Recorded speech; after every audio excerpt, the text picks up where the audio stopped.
c'est un peu du gaspillage, ouais.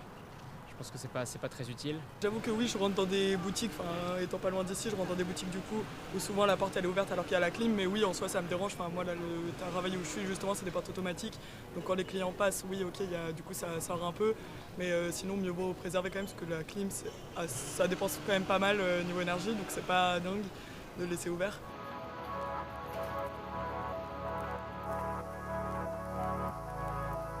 C'est une mesure de bon sens, c'est une aberration à la fois en période de crise climatique, mais aussi de crise de l'énergie, du coût de l'énergie. L'amende, elle est d'un montant de 135 €, c'est une amende forfaitaire qui va être augmentée, puis suite aux annonces qui ont été faites par le gouvernement, elle passera à 750 €.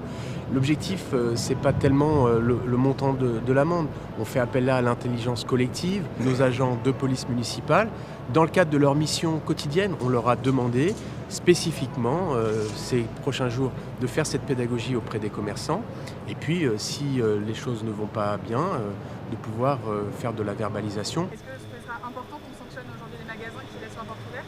Si la clim en plein été, oui, surtout par cette chaleur-là, je pense que c'est important.